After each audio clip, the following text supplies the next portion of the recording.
So here's my question. What's in your hands? So we've come to the end of this current series. This is episode 19. And the purpose of this series was just to challenge you all to do something. Do something in this pause that we have. Life as we know it has been disrupted, but life itself continues on. We still have to get up. We still have to sleep. We still have to care for our kids. We still have to work online if we're working. We still have to do the things that add to our mental well-being, our physical well-being. All of those things still maintain in life. One of the things that has been a pressing concern of everyone during this period, especially as I've been speaking to them, is what difference can I make in the world around me? I think now that everybody isn't rushing so fast, everyone has stopped, and everyone's just in a place of self-reflection about what I can do in the world around me, thinking about where I am and what I can make use of. My wife's grandmother always used to say that necessity is the mother of invention. In her philosophy, it wasn't so much what you had in your hands, but what you did with what you had in your hands. And so it takes me to Exodus chapter 4 as our last focus. Exodus chapter 4, God meets Moses at the burning bush. You know Moses' story. He's 40 years been a prince of Egypt. He's wanted for murder now. He's 40 years in the desert. God meets him at 80 years old, tending sheep. God speaks to him at the burning bush. And God says this to Moses: I have seen the struggle of my people in Egypt. I have heard their cries. I know their suffering. I have come down. So Moses, you go tell Pharaoh, let my people go. And you know the story. Moses just goes into meltdown. Moses goes into meltdown about he's not able, he's not qualified. What do I know? I've been away from Egypt 40 years. I'm too old. I can't speak. He goes into a complete list of all the reasons why he's not qualified. And he was responding to what he heard God say, but not responding to what God actually said. He was responding to what he heard God say, but not what God said. God said, Moses, I have seen them. I know them. I hear them. I have come down.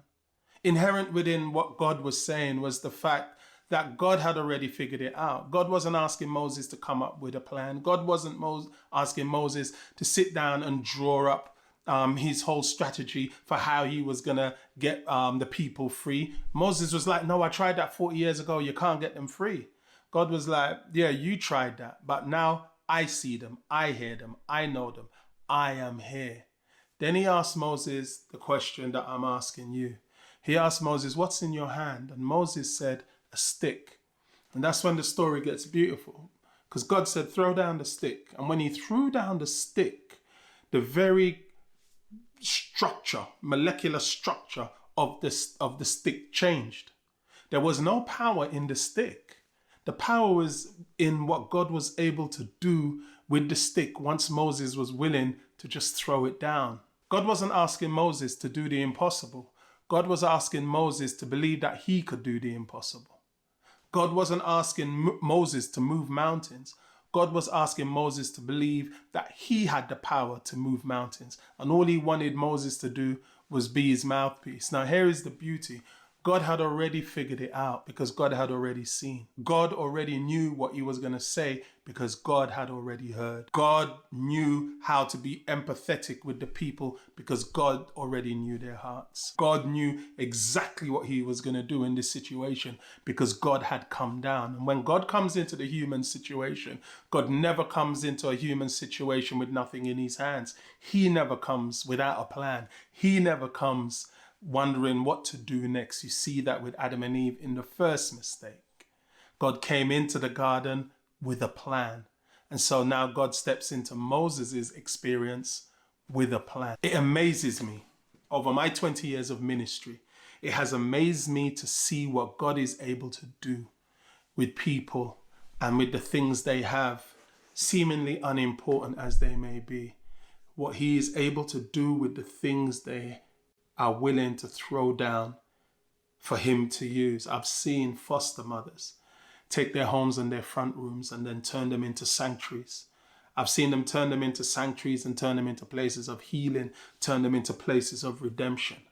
I've seen two guys take a basketball and literally turn a basketball into redemption and healing and purpose, where we've taken guys all over the world with a basketball, but using the basketball in order to point people to the transforming power of the gospel of Jesus Christ. I've seen people who were just cast aside and just written off as nothing. I've seen him take them and turn them into teachers and turn them into preachers and turn them into lawyers and turn them into doctors and turn them into people through whom life, its very self, life is received and life is given.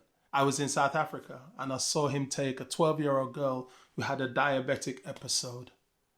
Ended up in the hospital. All she had was her diabetes. God said, throw it down. She threw down her diabetes and he used her as a 12-year-old girl to spread the name of Jesus Christ and bring hope to the kids that were in the children's ward with her. So my question to you is not only what do you have in your hand, but do you believe that God can do the impossible with the things that you have in your hand? Even in your space of isolation now, where it's just you, or it's just the people in your house. All you have is just social media. All you have is that, but what you have is you have influence. What you have is you have a heart. What you have is you have a voice. What you have is people who look to you and people who think of you, and you have the ability to communicate with those people. And God said, I see. God said, I have heard. God said, I know. God said, I have come down. And now that he's here, he's asking you, the same as he's asking me, what do you have in your hand? This lockdown isn't going to last forever. But the decisions we make now about who we choose to be after this lockdown is over will last forever. And my prayer is that you will know that God is working in your space. He sees you, he hears you, he knows you, he has come down. I was on an interview this morning and a person said, how do you find purpose? And asking me personally, how do you find purpose? And my answer was this: I don't think I found purpose. I feel like purpose found me. Jesus said, if you just save your life only unto yourself, you'll lose your life. But if you're willing to lose your life in something greater than just you, you will find your life. So let me end with the reason why this whole series began. COVID-19 has disrupted our lives as we know it, but life continues to go on. Life continues to flow on. So, in celebration of the fact that life goes on and life flows on, I want to challenge you to take whatever it is you have in your hands that can inspire somebody, that can help somebody, that can inform somebody, that can make somebody smile, that can make somebody think. I want you to take whatever it is that you have in your hands, and I want you to do it every day for 19 days. Then I want you to film it. And if you're on social media, I want you to post it. 19 days. Hashtag Covid19, Flowvid19. So God is asking you, what's in your hands? Are you willing to throw it down? He ain't asking you to do the impossible. He's asking you to believe he can do the impossible. Hey, it gets even deeper. God ain't even asking you if you're ready, because we're never ready. God is just asking, are you willing?